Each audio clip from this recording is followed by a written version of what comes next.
que Dieu nous aide à manifester sa nature. Lorsque Dieu, le jeudi passé, pour ceux qui ont suivi le message, non, je dis le jeudi, le mardi passé, on a clairement expliqué que Dieu n'improvise pas dans la vie de quelqu'un. Dieu n'est pas un improvisateur. C'est pourquoi vous voyez dans la parole de Dieu, vous voyez la Bible ressemble à un cahier de charge. Dis avec moi, cahier de charge. Lorsque quelqu'un fait un projet, est-ce que nous avons des gens qui ont déjà géré des projets ici? Est-ce que nous avons des project managers? Amen. Quand quelqu'un fait un projet, dans ce projet-là, avant de l'établir, il écrit les prérequis et les objectifs du projet. C'est ce qu'on appelle un cahier de charge. Et Dieu, vous serez surpris qu'il y a des choses que vous vivez aujourd'hui que Dieu a écrites avant même que le monde ne soit créé. Vous comprenez ça? Dans le livre de Pierre, on nous parle, dans la lettre de Pierre, on nous parle de l'agneau de Dieu qui a été disposé avant la fondation du monde pour le rachat des pécheurs. Donc Dieu n'est pas dans l'improvisation. Et je disais aussi le mardi passé que vous, ce que vous vivez aujourd'hui peut vous surprendre vous, mais ça ne surprendra jamais Dieu. Si quelqu'un t'a poursuivi, qui t'a attrapé, qui t'a donné, il t'a asséné un coup et que ça t'a fait mal, n'en veux pas à Dieu. Parce qu'avant que ça n'arrive, Dieu savait que ça allait arriver. Ça peut te surprendre toi, mais lui, il n'est pas surpris. Et si tu as envie jusqu'à aujourd'hui, c'est justement parce que c'est lui qui a le dossier entre les mains. Dis avec moi, Dieu a le dossier. J'aimerais que quelqu'un comprenne ça. Et vous savez, la confiance que vous avez en Dieu vient de ce que vous savez de Dieu. Et je répète constamment ce verset de Romains chapitre 10, verset 17, où il est écrit que la foi vient de ce que l'on entend. C'est pourquoi je vous en conjure, même lorsque vous quittez ce lieu, une fois à la maison, s'il vous plaît, connectez-vous à Facebook pour réécouter ce message. Si vous n'avez pas assez de connexion, allez sur le groupe WhatsApp Ministère Bethesda pour écouter ce message qui est également enregistré sur le groupe WhatsApp. Cela vous permettra de saisir ce que vous n'aviez pas précédemment saisi. Je crois que le Saint-Esprit est avec nous en ce moment. Je pense que tout le monde a ressenti ça quand le pasteur Inoki est en train de faire sa modération. Que le Saint-Esprit nous a accompagnés et qu'il est là au milieu de nous. J'ai entendu des gens commencer à parler en langue. Je pense que le Saint-Esprit est au milieu de nous. Et nous voulons saisir cette opportunité afin que le Seigneur se glorifie. Nous allons entamer le dernier chapitre de la volonté de Dieu. Comme vous le savez, nous sommes toujours dans le cadre de l'engagement. Alléluia. Dis avec moi l'engagement. Et nous allons parler pour la dernière fois. Il y a beaucoup de choses à dire. Mais pour la dernière fois ici, nous allons parler de tout ce qui concerne la volonté de Dieu. Ensuite, nous entrerons dans un deuxième sous-thème que l'on appelle le milieu, comment survivre au milieu hostile. Nous l'avons commencé sur Team Link. Merci. Nous avons commencé le thème sur Team Link. Pour ceux qui ont suivi la séance du jeudi, nous avons commencé le thème en question sur Team Link. Donc, j'aimerais vraiment que si tu as pris quelque chose pour noter, sois attentif. Et je tiens à te rappeler que c'est souvent au moment de la prédication, pendant que Dieu te parle, que l'ennemi aussi te distrait. L'un des signes que tu vas remarquer, c'est la somnolence, la fatigue, la distraction. Là où parfois, une chose que tu ne regardes pas quand tu n'es pas à la maison. Parfois c'est une bonne chose, ça peut être la Bible. Mais bizarrement, à la maison, tu n'ouvres pas la Bible. Mais c'est au moment où la prédication commence. Quand je donne un verset, c'est là où tu commences maintenant à... Tu regardes le verset, tu veux aller jusqu'au... Moi j'ai dit verset 1, toi tu vas aller jusqu'au verset 10. Et tu commences à louper tout ce que je suis en train de te dire. Parce que tu lis en même temps que moi. Or moi, l'attitude là, je veux que tu l'aies à la maison. Alléluia. Quand Dieu se lève pour parler, le diable également va se lever pour te distraire. Parce qu'il sait que ce qui te délivre, ce n'est pas lorsqu'on donne une prophétie sur ta vie. Ce qui te délivre, c'est lorsque la parole de Dieu entre dans ton cœur. C'est ça qui délivre. Et dans la parabole du semeur, le Seigneur Jésus nous explique que celui qui reçoit la parole dans son cœur et qui la comprend, il précise, qui la comprend, celui-là porte du fruit. Le diable sait que vous porterez du fruit si vous écoutez la parole et que vous la comprenez. Et pire, vous la mettez en pratique, la Bible nous dit, je crois que c'est Jacques qui le dit, ne vous limitez pas à écouter la parole, mais mettez-la en pratique. On doit pratiquer ce que nous lisons. Alléluia. Amen. Nous avons parlé de la volonté de Dieu pendant 3 séances. Nous avons défini ce que c'était que la volonté de Dieu dès la première séance. Et nous nous sommes évertués à expliquer que l'homme vit pour faire la volonté de Dieu. Je vais répéter. Vous là, qui me regardez, vous vivez pas pour faire votre volonté, mais vous vivez pour faire la volonté de Dieu. Vous devez être conscient de ça. Si vous voulez mener une vie exemptée de frustration, vous devez savoir que la vie que vous vivez, il y a des choses qui ne vous plairont pas. Pourquoi? Parce que Dieu ne fait pas votre volonté à vous, mais il fait sa volonté à lui.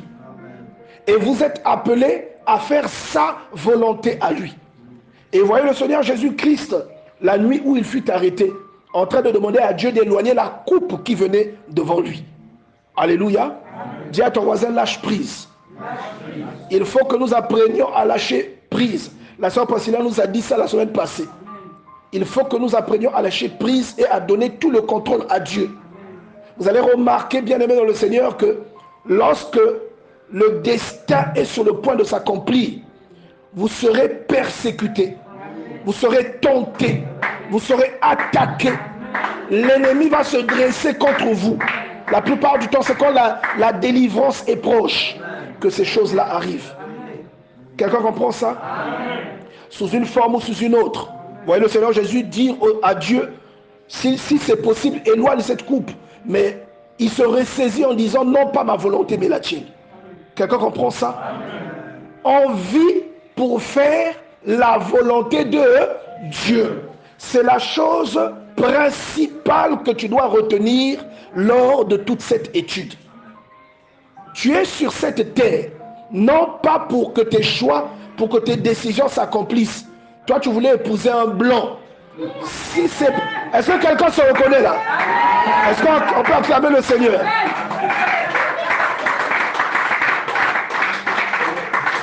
Mais tu vas remarquer que celui que Dieu t'a donné, c'est un noireau. Et il est comme le charbon. Quelqu'un comprend ça? C'est la volonté. Je suis en train de te dire que tu n'es pas sur cette terre pour faire ta volonté. Tu es sur la terre dans le business de Dieu. C'est-à-dire la terre appartient à Dieu. C'est le COP là appartient à Dieu. C'est un COP que lui-même il a créé. Il t'a nommé. Lorsque l'ambassadeur des États-Unis est envoyé en Afrique, dans un pays tel que la RDC ou le Congo-Brazza ou le Gabon, il ne vient pas pour faire sa politique. Il vient pour faire ce que son pays lui dit de faire. Quelqu'un comprend ce que je dis? Donc quand on voit le frère Even, c'est bien, il fait le karaté, il est passé ceinture marron, c'est bien. Est-ce que quelqu'un comprend ça? Il est, comment vous l'appelez, huissier de justice, n'est-ce pas? Il s'est marié, il commence à fonder sa famille, tout ça c'est bien. Il est content, n'est-ce pas? Mais il y aura un temps où il y a des choses qui vont s'imposer à lui, parce que ces choses-là sont les choses pour lesquelles Dieu l'a envoyé sur terre. Et la chose pour laquelle Dieu t'a envoyé sur la terre, lorsque tu l'accomplis, c'est lorsque tu vois ta vie commence à prendre de l'ascendance. Tu vois ta vie commence à s'élever.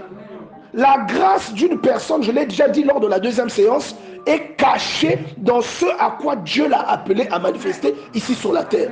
Ton don va t'emmener loin. Le don que Dieu a mis en toi va t'exposer dans des hauteurs. Le don que Dieu a déposé en toi va t'ouvrir des relations qui vont même te rendre service. Le don que Dieu a déposé en toi t'emmènera dans des continents que tu n'espérais pas voir un jour dans ta vie. Est-ce que quelqu'un comprend ça? Amen. Donc le temps viendra où ça ne sera plus la guitare, où ça ne sera plus le piano, où ça ne sera plus le karaté, mais que ce sera une chose qui a un rapport avec Dieu. Peut-être même parmi les choses que j'ai citées. Mais ce sera tout de suite lié et associé à ce que Dieu attend dans la vie du frère Even. Quelqu'un comprend ça? Amen. Donc nous vivons pour faire la volonté de Dieu et non pour faire notre propre volonté. Il y a beaucoup de gens qui n'ont pas compris ça et qui sont constamment frustrés. Pourquoi? Parce qu'ils ne comprennent pas le schéma dans lequel Dieu les insère. Les lecteurs de la Bible seront plus avertis que vous. Parce qu'un lecteur de la Bible lira qu'Abraham, il avait une femme, il voulait avoir des enfants. Mais curieusement, il n'en avait pas. Jusqu'à 75 ans, il n'avait pas d'enfants. À 75 ans, Dieu vient lui faire une promesse. Je vais te donner une descendance qu'on ne pourra pas compter. Mais l'enfant là naît 25 ans après. Je ne sais pas si vous réalisez ça. L'enfant là naît 25 ans après. C'est-à-dire que l'enfant naît Abraham à 100 ans. Pourquoi Dieu ne lui a pas donné l'enfant là quand il avait 75 ans? Pourquoi il ne l'a pas donné avant? Pourquoi il a attendu qu'Abraham ait 100 ans? Est-ce que tu comprends? Vous allez comprendre. Je vous cite ces exemples constamment. Et ces gens-là se sont alignés à la volonté de Dieu. Et aujourd'hui, je disais que j'allais vous parler de Moïse. Je voulais vous parler de Moïse, ce monsieur qui a abandonné sa vie de prince pour mener la vie selon la volonté de Dieu. Il a abandonné une vie remplie d'avantages mondains, d'avantages terrestres, une vie remplie d'autorité pour aller vers la volonté de Dieu afin qu'il reçût une autorité au-delà de celle que l'Égypte avait prévu lui donner. Est-ce que quelqu'un comprend ça? Si tu abandonnes tes propres intérêts et que tu poursuis le dessein de Dieu, Dieu te donnera dans ta vie des avantages que le monde ne peut pas te donner. Des avantages qui sont au-dessus de ceux que tu aurais pu obtenir sur la terre. Parce que ces avantages-là seront purement et simplement spirituels. Alléluia. Ésaïe chapitre 53 verset 10, la Bible dit: il a plu à l'Éternel de le briser par la souffrance. Est-ce que la souffrance c'est bien? Vous êtes d'accord avec moi que la souffrance c'est pas une bonne chose, n'est-ce pas? Mais on vous dit ici qu'il a plu à Dieu de briser le Seigneur par la souffrance. Ça veut dire que dans la souffrance même que vous vivez, il y a quelque chose de positif. Une chose qui vous emmène dans les hauteurs spirituelles. Une chose qui vous emmène dans les régions célestes.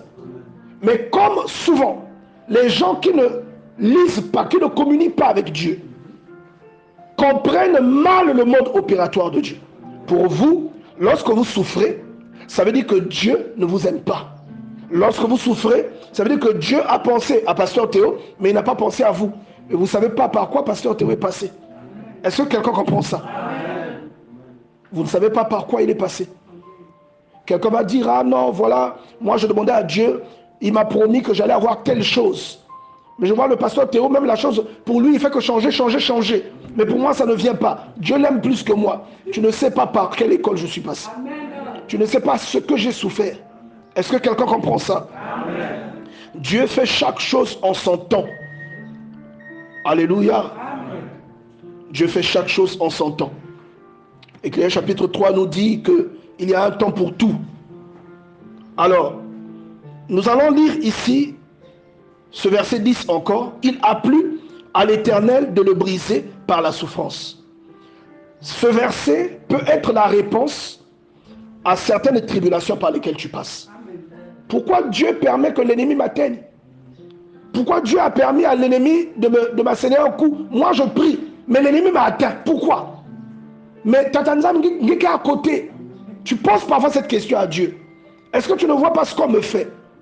Et je te donne ce verset. Il a plu à l'Éternel de le briser par la souffrance. Donc quelquefois la souffrance par laquelle tu passes est une direction voulue par Dieu. Alléluia. Amen. On va repartir dans le livre d'Exode. Tu vas ouvrir le livre d'Exode, tu vas noter ça. Tu vas marquer ça peut-être au stabilo ou au stylo. Exode chapitre 14, verset 1. Est-ce que tu as noté? Amen. Exode chapitre 14, verset 1. En fait, je suis en train de te montrer qu'il y a des galères qui t'atteignent. C'est parce que c'est Dieu qui le veut. En fait, tu dois passer par là. Amen. Quelqu'un comprend? Amen. Je crois que quand je te vois rire, là, ça veut dire que tu as compris. Il y a des galères qui t'atteignent là, ça ne te plaît pas. Mais lui, il dit que tu dois passer par là. Et comme c'est sa volonté qui doit prévaloir et non la tienne, tu vas passer. S'il dit tu vas manger la boue, tu mangeras la boue. C'est comme ça. Vous savez que Dieu a dit à Ésaïe de marcher nu pendant longtemps. Ésaïe, prophète Ésaïe. 2 Rois chapitre 20, Ésaïe va dire à Ézéchias que tu ne descendras plus de ton lit, tu vas mourir. Ézéchias fait une prière à Dieu, Ésaïe fait demi-tour, parce que Dieu lui dit d'aller dire à Ézéchias qu'il va guérir. Donc Ésaïe était en contact avec Dieu. Ésaïe, là de Ésaïe 53. Un jour Dieu lui a dit, tu vas marcher nu. Ésaïe a marché nu. Est-ce que quelqu'un comprend ça? Bon, moi je suis en train d'imaginer le pasteur Iloki, ou l'apôtre Samuel Abraham. Dieu lui dit, tu vas marcher nu. Même nous, on va dire, non, apôtre, tu es devenu fou. Même nous, on dira ça. Mais c'est Dieu qui lui demande ça. Il y a des galères par lesquelles tu passes. Ne te frustre pas à cause de ça. Tu attends le mariage depuis. Ne te frustre pas. Dis à ton voisin, ne te frustre pas. Dieu a ton dossier dans ses mains. Est-ce que vous savez que Dieu a dit à Ézéchiel, à Ézéchiel, de faire un caca burger? Est-ce que vous savez que Ézéchiel a mangé? Non, acclame le Seigneur. Acclame le Seigneur. Vous savez ça? Ézéchiel, pas Ésaïe, Ézéchiel. Dieu a dit à Ézéchiel, on va dire ça tout à l'heure, de faire le caca burger et de le manger. Vous comprenez ça? C'est un livre. Il ne faut pas me regarder, c'est pas moi, c'est la Bible.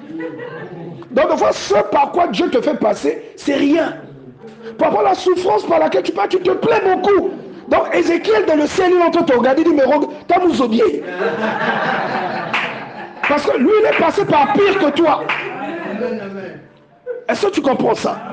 Déjà, regarde, Exode chapitre 14, verset 1. Regarde, l'Éternel parla à Moïse et dit, parle aux enfants d'Israël qu'ils se détournent et qu'ils campent devant Pi-Hahiroth, entre Migdol et la mer vis-à-vis de Baal-Tsépon. C'est là, en face de ce lieu, que vous camperez près de la mer. Regarde, Dieu les envoie là-bas. Il sait qu'il n'y a pas de passage là-bas. Est-ce que je parle à quelqu'un? Dieu les fait, c'est-à-dire, Dieu les fait sortir de l'Égypte. Imaginez les chants qu'ils ont chantés quand ils sont sortis de l'Égypte. Nzambe nanga, Nzambe ya solo. Parce que Pharaon les a lâchés. Ils sont sortis. Or, Dieu les a sortis pour les emmener dans un piège. Mais un piège que lui, il maîtrise. Vous comprenez ça? Il dit, Pharaon dira, les enfants d'Israël se sont égarés dans le pays. Le désert les enferme. J'endurcirai le cœur de Pharaon et il les poursuivra. Mais Pharaon et son armée serviront à faire éclater ma gloire. Il y a des choses que ton mari t'a refusées jusqu'à aujourd'hui. C'est pour faire éclater la gloire de Dieu. Il y a des choses que la famille de ta femme t'a refusées jusqu'à aujourd'hui. C'est pour faire éclater la gloire de Dieu. Il y a des moqueries qui sont venues dans ta vie. On s'est moqué de tes enfants. On s'est moqué de toi. On s'est moqué de ta condition. On s'est moqué de ton mari. On s'est un galéreux. C'est pour faire éclater la gloire de Dieu. Est-ce que quelqu'un comprend ça?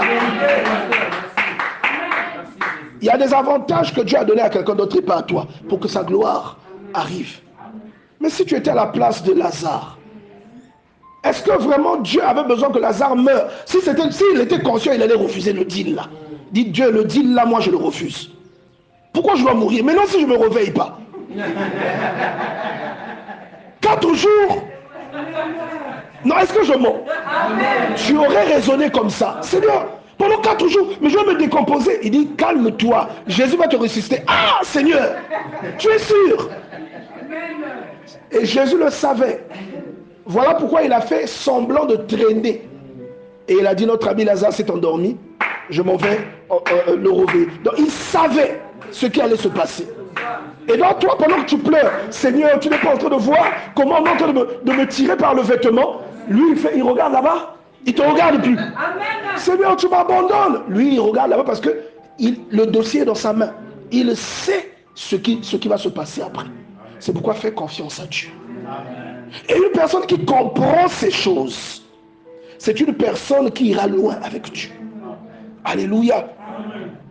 La Bible dit que après, quand vous allez par exemple au verset 10, la Bible dit, Pharaon approcha et les enfants d'Israël levèrent les yeux et les Égyptiens étaient en marche derrière eux. Et les enfants d'Israël eurent une grande frayeur et crièrent à l'Éternel. Qui les a emmenés là-bas? Est-ce que vous voyez que Dieu, c'est un scénariste? Vous voyez ça?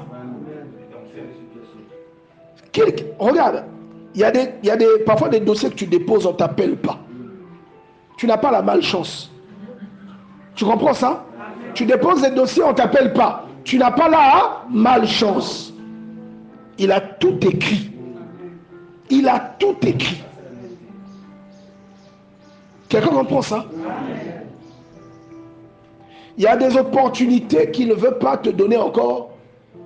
Par non, Seigneur, je cherche un mari. Mais il y a une chose en toi qui n'est pas encore brisée. Il y a des choses, de fois, la durée dépend de toi. Comme tu vois dans le livre de Deutéronome, ils ont fait 40 ans à cause d'eux-mêmes. La durée, là, dépend de toi. Parce que Dieu, quand il te regarde, tu n'es pas brisé. Tu ne sais pas que la Bible te recommande, le livre d'Éphésiens, que tu dois respecter ton mari. Éphésiens chapitre 5, verset 22. Tu dois respecter ton mari. Dieu va te donner un homme qui est loin. Et tu vas aller, tu vas attrister le cœur de son serviteur parce que tu n'es pas brisé. Qu'est-ce qu'il va faire? Catch. Tant que tu n'es pas brisé, le mariage ne vient pas. Est-ce que quelqu'un comprend ça? Dis à ton voisin, change. Parce qu'il y a des choses, c'est ta propre faute. Il y a des gens, tu pries beaucoup, mais parfois, tu ne le sais pas. Il y a de l'orgueil dans ton cœur. Si Dieu commence à t'élever, tu vas devenir plus un poison que du sel. Tu vas cesser d'être du sel. Tu vas cesser d'être du fumier. Tu vas devenir un poison parce que Dieu t'a enrichi, parce que Dieu t'a élevé. C'est pourquoi, avant que ça n'arrive, il veut briser ton cœur. Il veut travailler ta libéralité. Il veut travailler ton pardon. Il veut travailler. Il y a des gens, ils prient beaucoup, mais ils ne pardonnent pas. Ils ne pardonnent pas. S'il y a un colère, il faut que Dieu descende. Il y a des gens comme ça. C'est vrai ou c'est faux? Donc, de fois, Dieu travaille ce côté-là. Dès que tu vas te libérer, tu vois qu'il y a des choses qui vont commencer à descendre. Il faut que tu comprennes ça. Ma prière est que Dieu nous donne la possibilité de comprendre toute cette dimension-là de la parole de Dieu.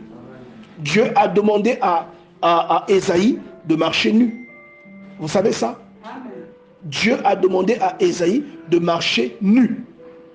Dieu a demandé à comment tu appelles? Il y a même un qui en a eu marre. Jérémie, il en a eu marre. Il en a eu marre de Dieu. Il dit à Dieu, je ne parlerai plus pour toi. Parce que chaque fois que j'ouvre la bouche, on se moque de moi. Il en a eu marre. Il ne voulait plus avancer. Mais à un moment, vous savez, l'Esprit de Dieu sait convaincre. Hein? L'Esprit de Dieu. À un moment, il a réfléchi, il a dit, Seigneur, tu m'as vaincu. Amen. Je ne peux plus contester avec toi. Amen. Alléluia. Si tu continues à bouder là où tu es, ça veut dire que tu n'as pas vraiment compris dans quoi Dieu t'emmène. Parce que lui, il avait compris et il avait dit à Dieu qu'il ne le fera plus. Il a dit à Dieu, tu m'as vaincu, tu m'as brisé. Je vais maintenant suivre ce que tu me dis. On va ouvrir nos Bibles dans le livre d'Ézéchiel chapitre 4. Ézéchiel chapitre 4. Regardez ce que Dieu dit à Ézéchiel. On va lire à partir du verset 11. La Bible dit, l'eau que tu boiras aura la mesure d'un sixième de 1. Et tu boiras de temps à autre. Tu mangeras des gâteaux d'orge. Tu mangeras quoi? Des gâteaux d'orge. Suis bien ce que je vais te dire. Tu mangeras des gâteaux d'orge que tu feras cuire en leur présence avec des excréments humains. Peut-être que le mot excrément, tu trouves que c'est un peu joli. Il a entendu. Dis toufi. Alléluia. Permettez-moi d'être grossier. Est-ce que quelqu'un comprend ça? C'est pour ton bien. En fait, tu vas voir ce que tu vis, que tu n'aimes pas. Ce que tu es en train de vivre aujourd'hui, que tu refuses. Tu vas comparer ça avec les excréments que lui, il a été obligé de faire le burger avec. Compare maintenant avec ce que tu vis aujourd'hui. Tu vas choisir quoi? Entre vivre ce que tu es en train de vivre, les galères que tu vis, et faire le caca burger, tu préfères quoi? Quelqu'un comprend ça? En fait, tout ce que Dieu te fait vivre a un but. C'est pourquoi tu as lu dans Ésaïe 53, verset 10. Il a plu à Dieu de le briser par la souffrance. Est-ce que tu crois que si tu souffres, Dieu est content? Non. Mais c'est important que tu passes par là pour que les buts que lui, il s'est fixés pour toi, que tu les atteignes. Est-ce que quelqu'un arrive à comprendre ce que je dis? Il dit, et l'Éternel dit, c'est ainsi que les enfants d'Israël mangeront leur pain souillé parmi les nations vers lesquelles je les chasserai. Et Ézéchiel a dit à Dieu, au verset 14, « Ah, Seigneur éternel, mon âme n'a pas été souillée depuis ma jeunesse jusqu'à présent. Je n'ai pas mangé d'une bête morte ou déchirée. Aucune chair impure n'est entrée dans ma bouche. » Et il me répondit, « Bon, je te donne des excréments de bœuf au lieu des excréments humains. » Il a eu une promotion. Est-ce que quelqu'un comprend ça? C'est-à-dire, au lieu que ça soit le caca de l'être humain, tu vas manger le caca du bœuf. Est-ce que quelqu'un comprend ça? Est-ce que vous voyez que quand vous pensez maintenant à ce que vous traversez, vous allez continuer à vous plaindre? Ne vous plaignez plus. Alléluia. Ne vous plaignez plus. J'ai envie de dire à quelqu'un que la volonté de Dieu ne va pas toujours te plaire. Elle ne te plaira pas toujours. Parce qu'elle ne correspondra pas toujours à ce que toi tu veux. Elle ne correspondra pas toujours à ta vision des choses. Pourquoi? Parce qu'en réalité, elle correspond à la vision des choses de Dieu. Et ce que nous oublions souvent, c'est que nous sommes des instruments entre les mains de Dieu. Quand tu vas dans la cuisine, ce que tu fais avec ta cuillère, ce n'est pas la cuillère qui décide de ça. Tu comprends ça? Quand tu vas dans la cuisine, ce que tu fais avec la fourchette, ce n'est pas la fourchette qui... Quand tu prends la fourchette, ou bien tu prends une fourche ou une grosse cuillère pour plonger dans la sauce chaude. Tu sais ce que la cuillère ressent? Mais tu fais ça pour l'utilité commune. C'est-à-dire le fait que la cuillère là, qu'elle soit plongée dans une sauce chaude, même si elle se plaint. Mais toi tu dois le faire pour que le sel puisse atteindre toute la nourriture. Lorsqu'on va servir, que les gens se réjouissent, que le nom de Dieu soit glorifié, que les gens aient la bonne santé et que l'on se dise, la sœur Lise s'est préparée. Hein? Tout ça, c'est parti de la cuillère que tu as utilisée. Et toi, tu es une cuillère pour Dieu. Tu as du mal à avoir des enfants aujourd'hui. Un jour, les gens prendront ton exemple pour dire, je connais quelqu'un qui a fait 20 ans, qui a fait 10 ans sans enfant. Mais un jour, Dieu a fait éclater sa gloire. La médecine l'avait déclaré stérile. Les pays développés l'avaient déclaré stérile. Mais Dieu avait dit qu'il est fertile. Et un jour, Dieu a manifesté sa puissance. À ce moment-là, toi, tu deviens la cuillère. Ton témoignage va se répandre partout. Et tu donneras de la conviction à toutes les personnes qui connaissent Dieu. Parce qu'ils entendront parler de toi. Et c'est le rôle que, par exemple, Lazare a joué. Lorsqu'il est mort, ses sœurs ont pleuré. Ça leur a brisé le cœur. Mais pourtant, bien-aimé Lazare, aujourd'hui, nous parlons de lui. Est-ce que quelqu'un comprend ça? La conviction qui a emmené certaines choses dans ma vie. Suis bien ce que je vais te dire. La conviction qui a emmené certaines choses dans ma vie. Je l'ai reçue. C'est un témoignage que je fais. Je l'ai reçu en lisant le récit de Lazare. Alléluia. Il faut couper vos sons là-bas parce que j'ai des retours. Je l'ai reçu en lisant la parole de Lazare. Et je me rappelle toujours que quand ce jour-là j'avais fait ce message, cette prédication, en parlant de Lazare, il y a un couple qui avait été touché. Et la femme, la sœur m'a appelé, j'ai déjà témoigné de ça. Elle m'a dit, pasteur, le jour où tu mourras, les gens se souviendront de toi. Parce que le message que tu as prêché, quand je l'ai écouté, j'ai pleuré. Est-ce que vous comprenez ça? Ce message m'a parlé. Regardez, la conviction, je répète, que j'ai eue, que j'ai jusqu'à aujourd'hui, je l'ai reçue en lisant le livre de Lazare, l'histoire de Lazare. Lorsque j'ai lu que Lazare est mort et que Jésus savait que Lazare allait mourir, j'ai déduit que Dieu n'est jamais en retard. Est-ce que tu suis? Lève la main si tu es avec moi. Amen.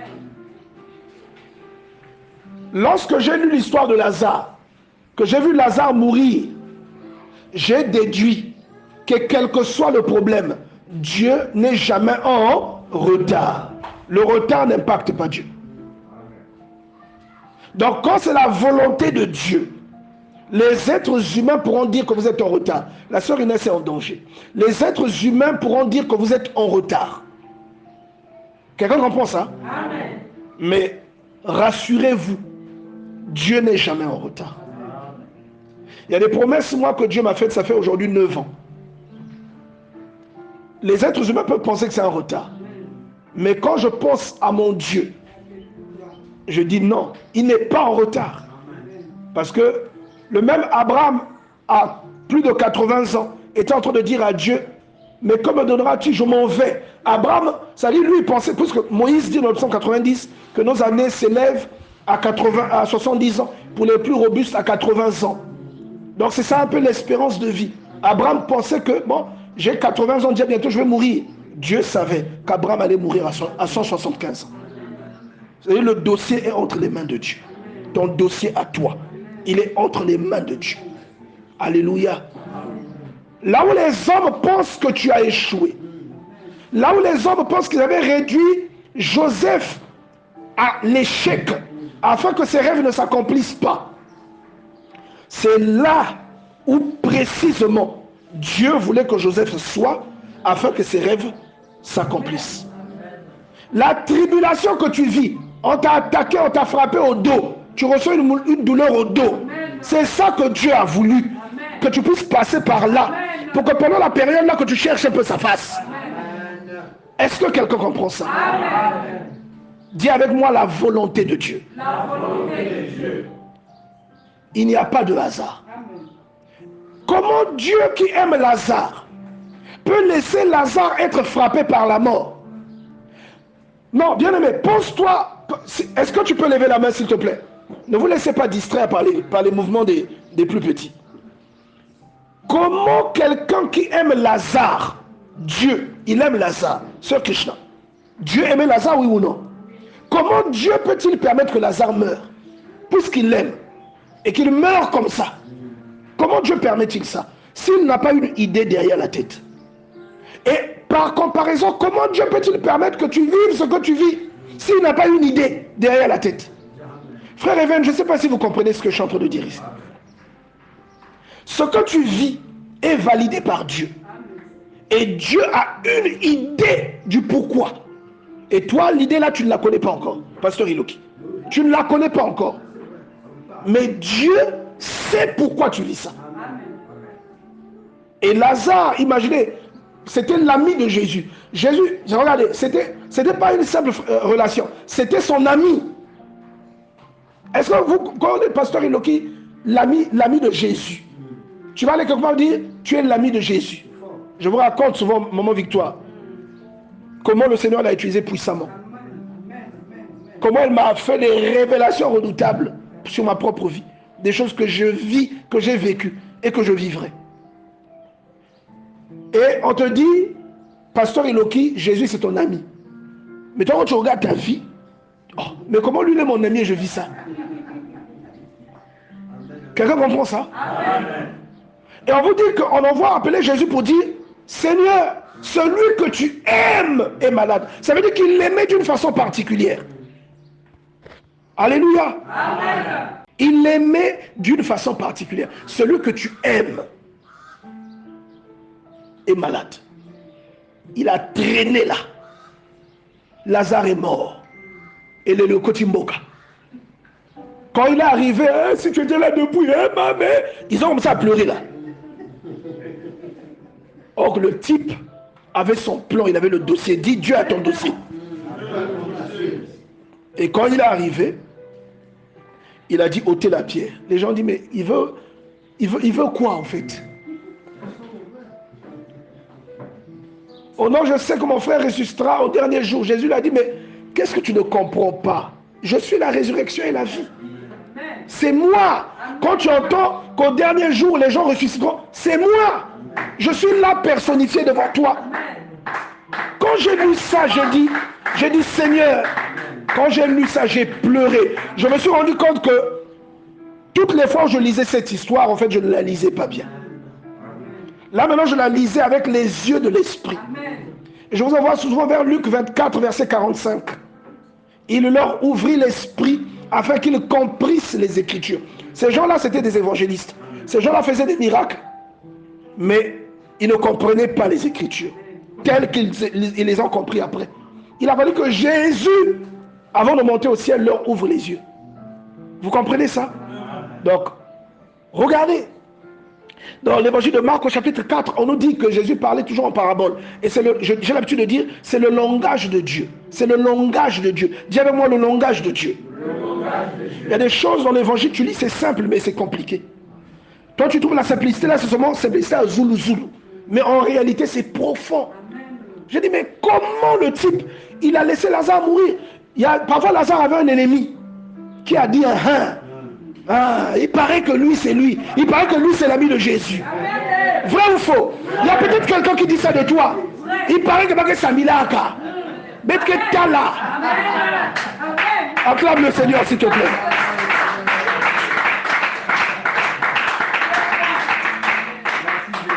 Lazare avait parfois quelqu'un qui lui devait. Il avait des créanciers. Profit, quand il a appris que Lazare est mort. Dis à ton voisin, Dieu a le dossier. Est-ce que quelqu'un suit ce que je dis? Donc il y avait des gens qui se disaient que vraiment, Lazare, il est mort. Et il m'a dit, Salamouni noir. Parfois il se disputait la parcelle avec quelqu'un. Il y avait peut-être des foumoutotos là-bas. Se disputer la parcelle.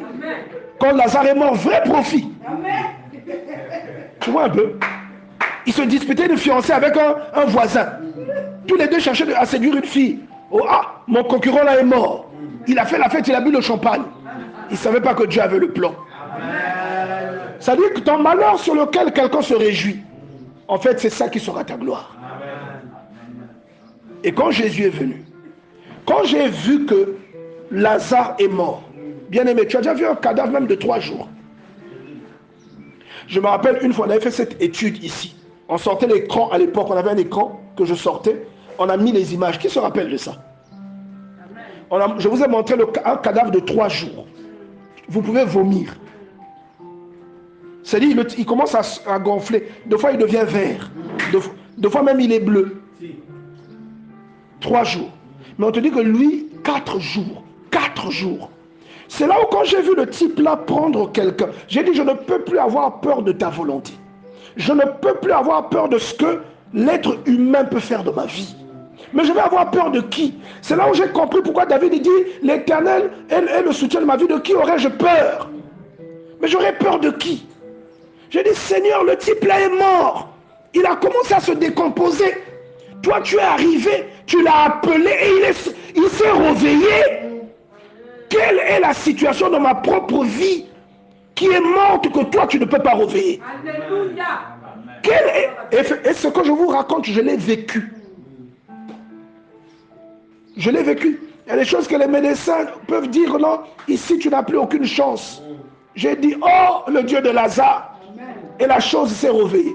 Est-ce que quelqu'un comprend ça? Dis à ton voisin, Dieu est miraculeux. Dieu est miraculeux. Parfois, les solutions, là où tu cherches les solutions, c'est pas là-bas. Parfois, c'est pas là-bas. Parfois, les retards des réponses que tu attends de Dieu, les retards là sont des réponses. Et parfois même le silence de Dieu est une réponse. Depuis que je prie pour ce problème là, le silence là, c'est une réponse. C'est ce que tu ne comprends pas. Dieu est un pédagogue extraordinaire. Et j'ai vu comment il a appelé un type qui est mort et qui sentait déjà. Il était en état de putréfaction. Il se décomposait. Jésus l'a appelé. J'ai dit, mais quelle est cette chose dans ma vie que toi tu vas appeler et puis la chose là ne t'entend pas? Quand j'ai pris ça, j'ai associé ça à Ézéchiel chapitre 37. Bien aimé, ça a fait un dégât dans ma vie. Ça a fait un dégât. Alléluia. C'est pourquoi je ne crois pas que la situation que tu traverses aujourd'hui qui t'attriste. Si tu t'attristes, ça veut dire que tu es encore un bébé. Tu es à la maternelle. Amen. Tu es à la maternelle. Je dis, mais pasteur, mais ce challenge là, comment tu fais pour... Mais je vais me plaindre pourquoi? Je vis pour faire sa volonté. S'il me dit va à Kakamoueka, j'irai. Tu comprends ça? S'il me dit aussi va aux États-Unis aussi, j'irai. Est-ce que tu veux ce mot cacamuéga? Alléluia. Ah oui. Hein? Et il peut me dire d'aller aussi aux États-Unis. Hein? Là aussi, j'irai avec plaisir. Mais c'est lui, je vis pour faire sa volonté. Alléluia. On va ouvrir nos Bibles dans Matthieu chapitre 6. Matthieu chapitre 6, à partir du verset 10. Matthieu chapitre 6, à partir du verset 10, je vais lire moi-même. Toi, tu peux noter là-bas. La Bible dit: que ton règne vienne, que ta volonté soit faite sur la terre comme au ciel. Ta volonté. La volonté de qui? De Dieu. Qu'elle soit faite où? Sur la terre comme au ciel. C'est-à-dire, comme elle est faite au ciel, qu'elle soit aussi faite sur la terre. Et là-dessus, Dieu est en train de parler aussi de la volonté qui se fait sur toi, dans ta vie, comme elle se fait sur ton esprit. Parce que ton esprit est aligné vraiment à ce que Dieu veut. Mais ton âme, souvent, est recalcitrante. Tu comprends ça? Donc toi, tu es en train de demander à Dieu que sa volonté... Qui fait le Notre Père ici? Tout le monde fait le Notre Père, n'est-ce pas? Maintenant, pourquoi quand tu vis ce que tu vis, tu te plains? Dans le Notre Père, là, au verset 10, tu dis ça tout le temps, que ta volonté soit faite sur la terre comme au ciel. Maintenant, pourquoi quand sa volonté se fait, tu boudes? Dis à ton voisin, pourquoi tu boudes? Alléluia, acclame le Seigneur s'il te plaît.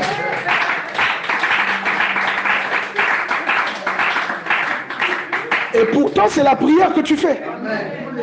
Dieu t'exauce en fait. Tu demandes à Dieu que sa volonté soit faite. Maintenant, c'est un boule dit beaucoup d'insang mais tenga ma oh non tatinza mi mais iki. Tu vois un peu? Et il faut que le boule dit beaucoup d'insang tenga ma nge vende tête na inzo parce que l'oumi na ngezo la salle accident. Mais lui il viendra pas t'expliquer ça. Il viendra pas t'expliquer. Vous savez de quoi la sœur Lise a été sauvée quand elle s'est cassé le pied? Vous n'avez aucune idée de quoi elle a été sauvée. Le fait qu'elle se soit cassé le pied, ça a réduit sa mobilité. Mais elle peut, et j'admire Lise parce que elle a une vision optimiste des choses qu'elle vit. Et ça, c'est une bonne chose. Mais il y a des gens, on a un programme, du coup, tu as besoin d'un plâtre. Mais tu pries que ta volonté soit faite. Il t'a exaucé. Alléluia. C'est vrai ou c'est faux? En cherchant, Dieu ne m'exauce pas, il t'exauce. Alléluia. Oh, acclame le Seigneur s'il te plaît.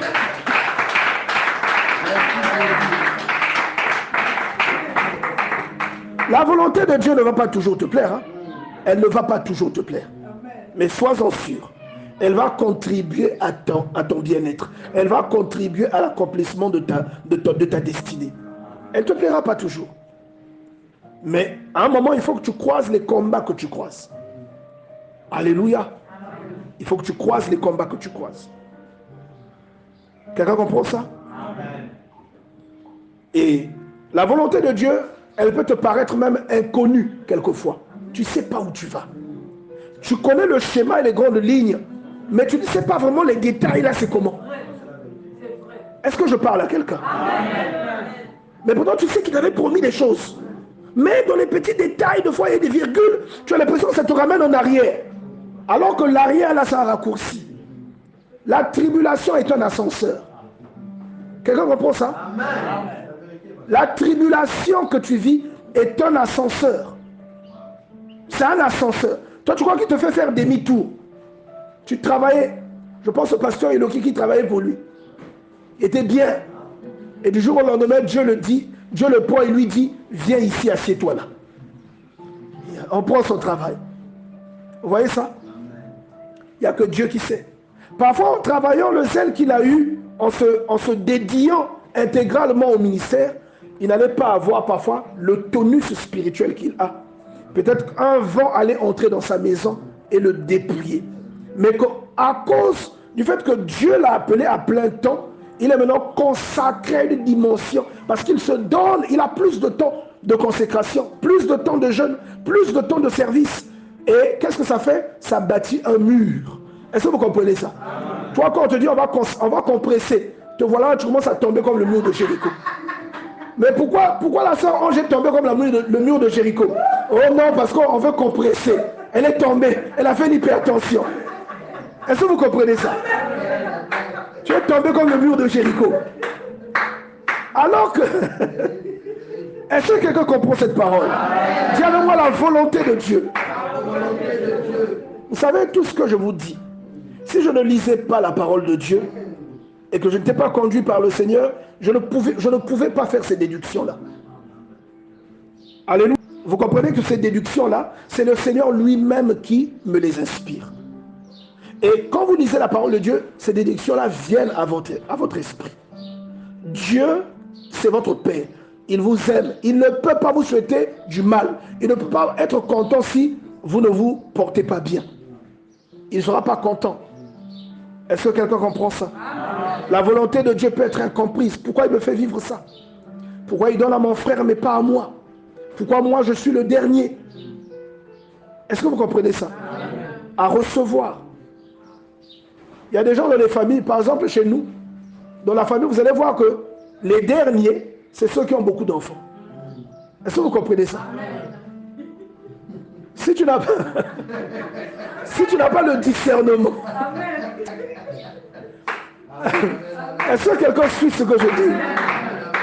Si tu n'as pas le discernement, tu me dis, mais Seigneur, quoi? Vous comprenez ça? Plus tu montes, plus le nombre d'enfants se réduit. Tu vois ça? Plus tu descends, plus ça grandit. Tu dis, mais c'est quel schéma? Mais si tu as le discernement, tu comprends. Est-ce que tu vois ce que je veux dire? Et je vous ai dit que Dieu est un Dieu d'équilibre. Dis équilibre. Dieu est un Dieu d'équilibre. Tu vois ça? Il va donner beaucoup ici. Chez toi, il va donner beaucoup dans tel domaine. Là-bas, il va donner un peu dans tel domaine. Chez toi, il donne un peu dans tel domaine. Et tout est équilibré. Tu vois? Lui, il sait que toi, tu aimes prier. Iloki aime prier. Christian aime prier. Mais il faut que je lui donne Christian, il faut que je lui donne un petit combat au boulot. Devoir à faire à la maison. Il faut un petit combat. Pour qu'il ne soit pas dans la distraction. Et tu vois, le frère Christian, il va m'appeler papa. Mais j'ai eu tel problème au boulot. Je dis, on va prier. Et Dieu aime ça. Parce que Christian, si je le laisse, il va un peu s'embrouiller. Je dois mettre le combat. Comme ça, il est au garde de vous tout le temps. Et c'est ça. C'est comme ça que Dieu agit. Dis avec moi la volonté de Dieu. La volonté de Dieu. Tu vois ça? Moi, je connais une sœur qui me dit, elle me dit, pasteur, tu sais, moi, je m'habillais très mal. Je m'habillais très mal. Vous voyez ça? Il y avait l'assurance, non, moi, je suis séduisante, donc je m'habille mal. Quand je dis mal, là, ça dit que ce n'était pas décent, l'accoutrement. Ben, je ne suis pas confie. Vous comprenez ça? Mais pourtant, la sœur, là, elle chantait à la chorale, hein? Elle priait. Et elle se dit que ça va. Mais elle me dit que, tu sais, c'est lorsque, elle me dit, je suis tombé malade, une maladie qui m'a secoué. Et c'est quand je suis tombé malade là, que j'ai compris que je ne priais pas. C'est quand je suis tombé malade là, que je suis allé lire la Bible plusieurs fois, de Genèse à Apocalypse. Alors que elle n'avait jamais lu la Bible comme ça. Elle lisait seulement les Matthieu 7, 7, des choses comme ça. Mais elle dit que c'est quand je suis tombé malade là, que vraiment, je vous assure que j'ai fouillé le visage de Dieu. Et c'est là que mon accoutrement a changé. Que j'ai commencé à m'habiller décemment. Que j'ai commencé à comprendre. Et aujourd'hui, cette personne-là, quand elle vous prêche la parole de Dieu, oh là là, oh là là. Est-ce que vous voyez ça? Donc Dieu a ses stratégies pour emmener quelqu'un quelque part. Vous voyez ça? Il peut y avoir de l'incohérence dans ce que vous voulez et ce que Dieu veut. Et parfois la volonté de Dieu à vos yeux peut être douloureuse. Alléluia. Amen. Elle est douloureuse. Vous voyez la bénédiction quand elle vient, le visage de la bénédiction ne vous plaît pas. Amen. Vous croyez même que c'est la mort qui est en train de venir, alors que c'est la bénédiction, ça va vous faire du bien. Quelqu'un comprend ce que je dis? Amen. Dieu vous maintient, vous voulez fuir, vous maintient là. C'est comme ce qu'on a lu, Exode 14, verset 1. Le peuple m'a, mais Dieu les maintient là, il les maintient. Vous allez nulle part. Ils ont vu Pharaon, Moïse, on t'a fait quoi? Tu aurais dû nous laisser là-bas, nos enfants vont mourir. Dieu a dit, vous restez là. Et ils ont eu peur. Et après Dieu a Moïse, allez Moïse, ça la bilo qu'on a eu. Moïse s'est retourné, il a fondu la mer. Donc Dieu, c'est un Dieu de démonstration. Est-ce que vous comprenez ça? C'est un Dieu, il doit t'emmener au coin, au bord du précipice.